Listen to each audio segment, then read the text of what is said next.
வணக்கம் நண்பர்களே, முக்கிய செய்திகளை இந்த பதிவில் பார்க்க போகிறோம். முதல் செய்தி, பிரதமர் மோடி அவர்கள் 2014க்கு முன் 2014க்கு பின் அப்படின்னு மிக முக்கியமான கம்பேரிசனை செஞ்சு காமிச்சிருக்காரு.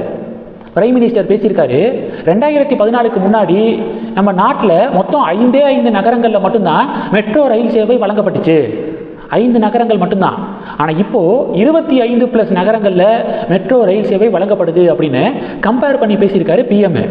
இதை ஒவ்வொரு ஃபீல்ட்லையும் நம்ம கம்பேர் பண்ணி பார்க்கலாம். உதாரணத்துக்கு 2014க்கு முன்னாடி எவ்வளவு ஐஐடி நம்ம நாட்டில் இருந்துச்சு, எவ்வளவு எய்ம்ஸ் இருந்துச்சு, எவ்வளவு மெடிக்கல் காலேஜஸ் அரசு மருத்துவக் கல்லூரிகள் நம்ம நாட்டில் இருந்துச்சு, ஃபாரின் எக்ஸ்சேஞ்ச் ரிசர்வ் 2014க்கு முன்னாடி எவ்வளவு இருந்துச்சு, இப்போ எவ்வளவுக்கு உயர்ந்திருக்கு, இப்போ ஐஐடி உடைய நம்பர்ஸ் எவ்வளவு, எய்ம்ஸ் எவ்வளவு மருத்துவமனைகள் இருக்குது அப்படிங்கிறத கம்பேர் பண்ணி பார்த்தாலே ஒரு விஷயம் கிளியராக புரியும்.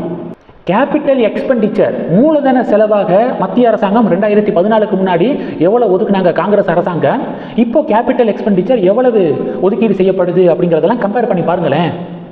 ஒரு விஷயம் கிளியராக புரியும். 1947 நமக்கு சுதந்திரம் கிடைச்சிச்சா, அப்பையிலிருந்து 2014 எத்தனை வருடங்கள் இடையில இருக்கு? 67 வருடங்கள். இந்த 67 வருடங்களில் மேக்சிமம் காங்கிரஸுடைய ஆட்சி தான் மத்தியில் இருந்தது. இந்த 67 வருடங்களில் காங்கிரஸ் கவர்மெண்ட் நம்ம நாட்டில் முக்கி கொண்டு வந்த வளர்ச்சி இருக்குல்ல, அந்த வளர்ச்சியை விட பல மடங்கு அதிகமாக ஜஸ்ட் 11 வருஷத்திலேயே மோடி கொண்டு வந்திருக்காரு. 67 வருடங்கள் கொண்டு வந்த வளர்ச்சியை விட பல மடங்கு அதிகமாக 11 வருஷத்தில் மோடி பிரைம் மினிஸ்டராக இருக்கும்போது நம்ம நாட்டில் கொண்டு வந்திருக்காரு. நீங்கள் கம்பேர் பண்ணி பார்த்தா ஒன்று உங்களுக்கு புரியும். உதாரணத்துக்கு நீங்கள் ஃபாரெக்ஸ் ரிசர்வ் சொன்னீங்கல்ல, அந்நிய செலாவணி கையிருப்பு, காங்கிரஸுடைய பீரியடில் 300 பில்லியன் அமெரிக்க டாலர் அளவுக்கு இருந்துச்சு. இப்போ 725 பில்லியன் அமெரிக்க டாலர் நம்மளுடைய அந்நிய செலாவணி கையிருப்பு. கம்பேர் பண்ணி பார்த்தா உங்களுக்கு தெளிவாக புரியும் எதுக்காக மோடி கவர்மெண்ட் 3rd டேர்மாக அவங்க கான்சிக்யூட்டிவாக ஜெயிச்சிருக்காங்க அப்படிங்கிறதுக்கான ரகசியம் உங்களுக்கு புரியும். இது ஒன்று. ரெண்டாவது, பிரதமர் மோடி அவர்கள் மார்ச் 1ஆம் தேதி தமிழகம் வராரு. புதுச்சேரியில் பாஜக பொதுக்கூட்டத்தில் கலந்துக்கிறாரு. அதை முடிச்சுட்டு தமிழகம் மதுரை வராரு. மதுரையிலையும் பொதுக்கூட்டம் நடக்குது. திருப்பரங்குன்றம் கோவிலில் சுவாமி தரிசனம் மேற்கொள்கிறார் பிஎம் மோடி. மார்ச் 1 அப்படிங்கிற ஒரு நியூ அப்டேட் கிடச்சிருக்குங்க. ஒரு 10 நாளில் அடுத்தடுத்து 3 முறை பிஎம்ஏ தமிழகம் வராரு. மார்ச் 1, மார்ச் 6, மார்ச் 11 அப்படின்னு ஒரு 10 நாளில் 3 முறை தமிழகம் வராரு. இதனால் பாஜக தொண்டர்கள் உற்சாகமான ஒரு மைண்ட் செட்டில் இருக்காங்க. இது 2. திருப்பரங்குன்றம் கோவிலுக்கு பிஎம் வருகை தரதுனால ஒரு விஷயம் பாஜக தொண்டர்கள் எதிர்பார்க்குறாங்க. தேர்தல் வாக்குறுதிகள் பாஜக சார்பாக தயாரிக்கப்பட்டு வருதுல, பிஜேபியுடைய தேர்தல் வாக்குறுதியில் திருப்பரங்குன்றம் மலை உச்சியில் இருக்கக்கூடிய தீபத்தூணில் தீபம் ஏற்றுவோம் அப்படிங்கிறத முக்கியமான வாக்குறுதியாக பிஜேபி வழங்கணும். திராவிட கட்சிகள் தமிழகத்தில் ஆட்சியில் இருக்கிற வரைக்கும் விட மாட்டாங்க, பண்ண மாட்டாங்க. ஸோ அப்போ பாஜக என்னைக்காவது ஒரு நாள் தமிழகத்தில் ஆட்சிக்கு வரும், அப்போ இதை நாங்கள் நிறைவேற்றுவோம் அப்படின்னு சொல்லிட்டு தொடர்ந்து எப்படி ராமர் கோவில் கட்டுவோம் அப்படிங்கிறத எலெக்ஷன் மேனிஃபெஸ்டோவில் தொடர்ந்து பிஜேபி சொன்னாங்களோ, இந்த தீபத்தூண் விவகாரத்தையும் தொடர்ந்து சொல்லணும் அப்படிங்கிறதான் பாஜக தொண்டர்களுடைய நிலைப்பாடாக இருக்குது. இது 2. மூணாவது, அண்ணாமலை திமுக கவர்மெண்ட்டை மிக கடுமையாக சாடியிருக்காரு.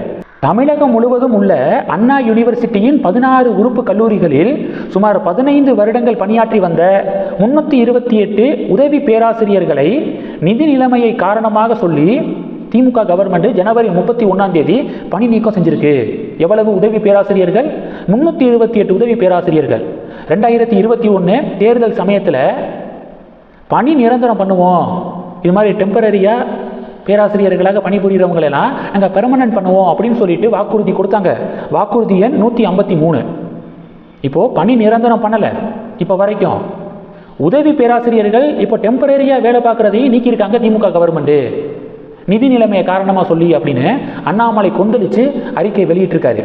அது மட்டும் இல்லாமல் நிறையா பாடங்கள் எடுக்கவே இல்லையா லாஸ்ட் 2 months. இந்த நிலைமையில் இன்டர்னல் எக்ஸாமினேஷன் இன்னைக்கு தொடங்கியிருக்கு. கிளாஸே எடுக்காமல் எதன் அடிப்படையில் இன்டர்னல் எக்ஸாமினேஷன் இன்னைக்கு தொடங்கப்பட்டிருக்கு. இதனால் மாணவர்கள் மிகப்பெரிய சிரமத்துக்கு உள்ளாவாங்க அப்படின்னு சொல்லிட்டு அண்ணாமலை அறிக்கையில் குறிப்பிட்டிருக்காரு. இது எல்லாத்தை விட மிக முக்கியமான பாயிண்ட் என்ன தெரியுமா? இந்த பட்ஜெட்டில் அண்ணா யூனிவர்சிட்டியை தரம் உயர்த்த 1380 கோடி ரூபாய் நிதி ஒதுக்கீடு செய்யப்படும் அப்படின்னு சொல்லிட்டு இந்த பட்ஜெட்டில் அறிவிச்சிருக்காங்க. தரம் உயர்த்தவான். இதுதான் இந்த வருஷத்துக்கான மிகப்பெரிய நகைச்சுவை. உள்ளே போய் பார்த்தா ஆசிரியர்களே போதுமான ஆசிரியர்களே இல்லாமல் அண்ணா யூனிவர்சிட்டியுடைய நிலைமை இருக்குது. மொத்தம் இருக்க வேண்டிய ஃபேக்கல்ட்டியில் 44% ஃபேக்கல்ட்டி இல்லவே இல்லையா. அந்த இடமெல்லாம் காலியாக இருக்கான். அப்போ காலியாக இருக்கக்கூடிய இடத்த இன்னும் ஃபில் பண்ணலை. உதவி பேராசிரியர்கள் தற்காலிகமாக பணிபுரிஞ்சுக்கிட்டு இருக்காங்க லாஸ்ட்டு 10 இயர்ஸாக. அவங்களையும் பணி நிரந்தரம் பண்ணலை. இதில் பணி நீக்கம் வேறு பண்ணியிருக்காங்க. இப்போ திமுக மாடல் கவர்மெண்ட்டு அப்படின்னு அண்ணாமலை பதிவு போட இது பெரிய பரபரப்பை ஏற்படுத்தியிருக்கு. இந்த செய்திகளை பற்றி உங்களுடைய பார்வைகளை மறக்காமல் கமெண்ட் பண்ணுங்கள். தொடர்ந்து கணக்கில் இருங்க. அடுத்தடுத்து நிறையா பதிவுகளை பார்க்க போகிறோம். நன்றி. ஜெய் ஹிந்த்.